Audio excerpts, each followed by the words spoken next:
.0. ¿Qué pasó? ¿Qué pasó?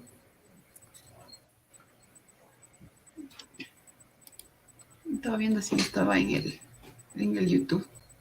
Y ya está. A ver.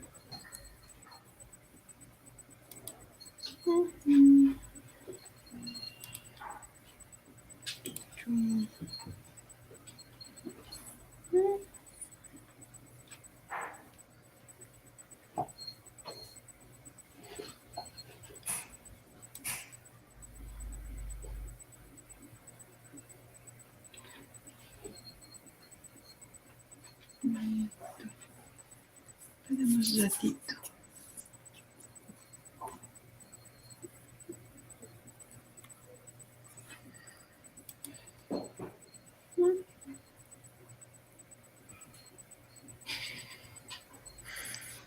¿Qué pasó? Pero que no se conecta. ¿Qué te pides entonces? Voy a llorar.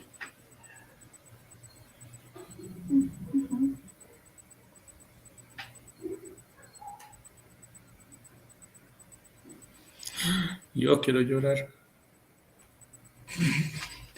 Pero es que ya se está transmitiendo en vivo mudo.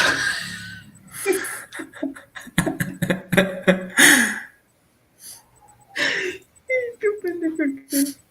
No avisas, pues no avisas.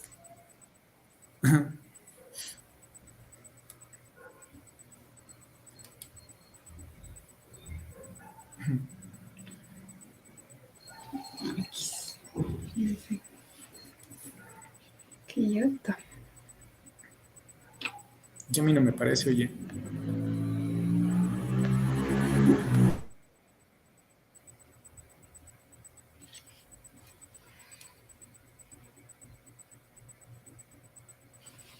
Sí se ve.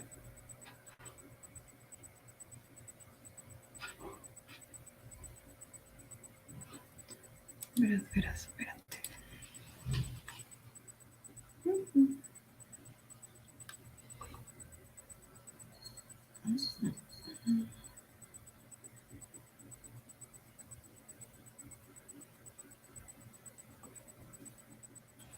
Sí, ya está.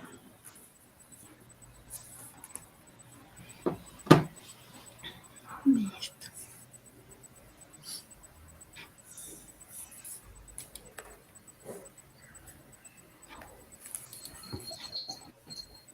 Ya me 15 minutos.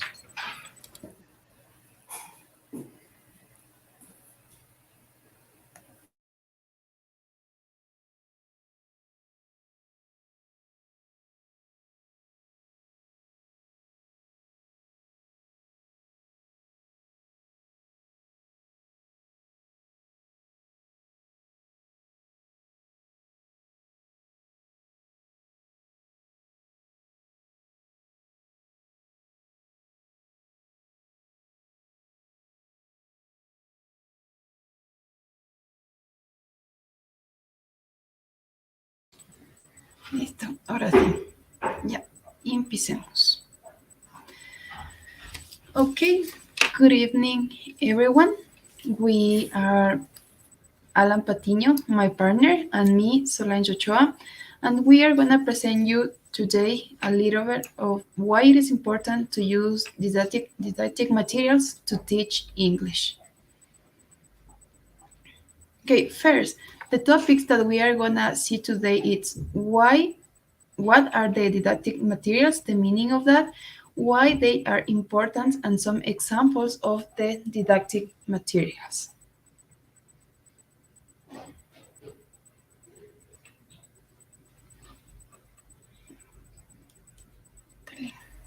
Okay. Didactic materials. What are they? A wide variety of educational resources and tools of a generic subject, specific nature and use as learning aids. Their mission is to clarify the contents and achieve a deep and meaningful understanding. Uh, these materials can enhance our teaching as professors because The use of these materials in classroom can facilitate the education and the learning for students.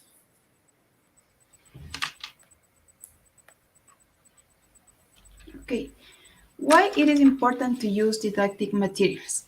It facilitates the learning process of motivates students.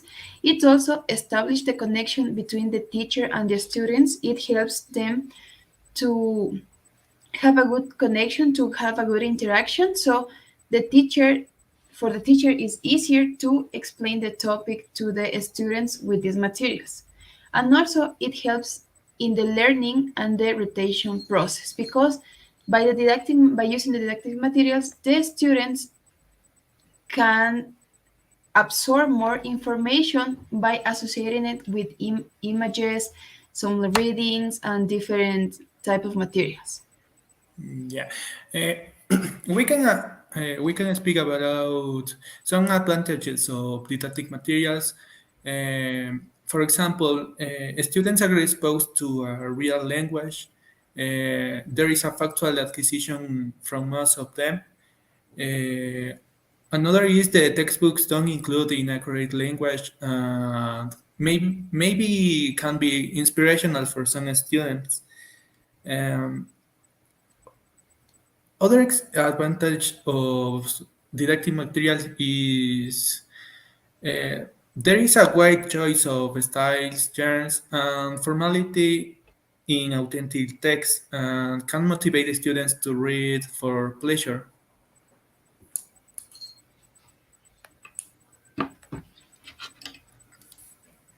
Okay, now some examples that we have the most used or more common didactic materials are the flashcards, that they are usually made for younger ages, for children's, because they can, as you say, the colors, numbers, the images with the information that they are being given, that especially are simple words. For example, for the fruits, we have the apples. In the picture, usually it's red, and the bananas, the fruits, and the animals also, they are represented with the image that the word means. We can also use posters that usually they have motivational phrases that help students to motivate themselves when they read them. And also the posters can contain some information, some specific information on, or specific details that students might need in the learning process. Okay. Um, Didactic materials can present in other ways, for example, not only in physical ways, also we can use didactic materials through digital ways, for example, um, yeah, you can see Erica. Yes. Yeah. For example, this is a platform that, as professor, we can use for teaching or reinforce any debut with any topic, or only to reinforce the learning of any student and any time. For example, we can see this exercise. They can check the answers and complete the paragraph, and can check if they have correct answers or what answers are wrong.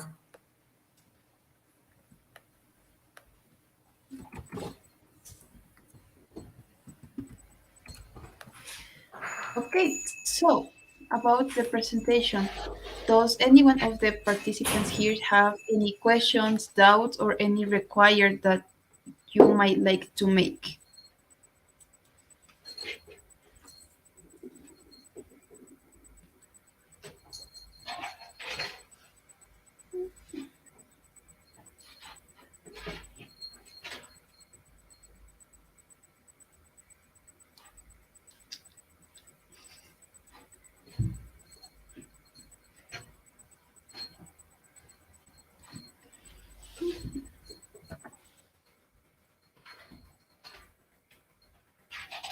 Okay, we have one question that says, up to what age is recommended to give didactic materials? The age, didactic material, it depends the use of what the age of the kid, because there are different methods, different materials that are made. For example, for children from the ages to 3 to 5, they are usually made of plastic because they can resist the use of them.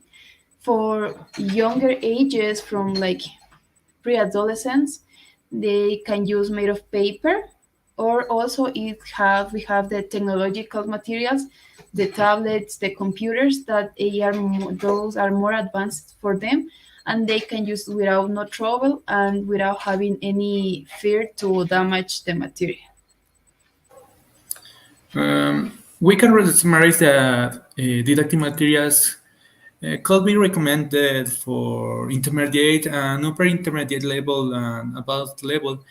Uh, in initial levels, can be difficult because children are not are not can work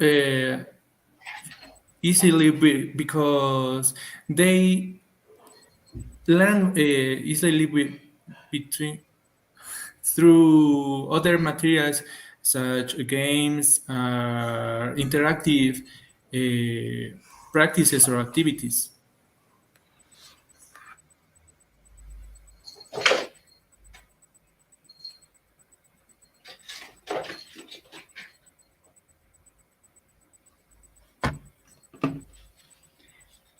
Any other questions?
Give me 1 second.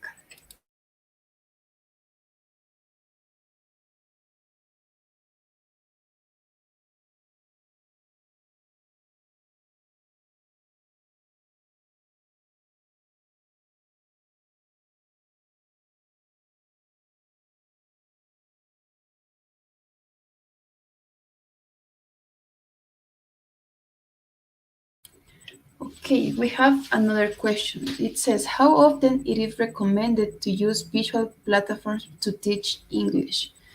Okay, Alan, would you like to answer this question?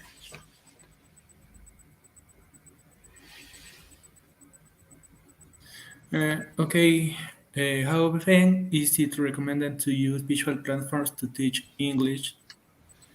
We can use any platform to teach English. For example, in at home we can use interactive and educational platforms like Kahoot, Duolingo, another platform could be Luminosity and Khan Academy. All these platforms can help you to enhance your English or to practice your speaking and listening. Uh, Other platforms like YouTube or or other streaming platforms like Twitch can enhance can help you to enhance your writing and listening because you can interact with other peoples or native speakers of English language. Okay.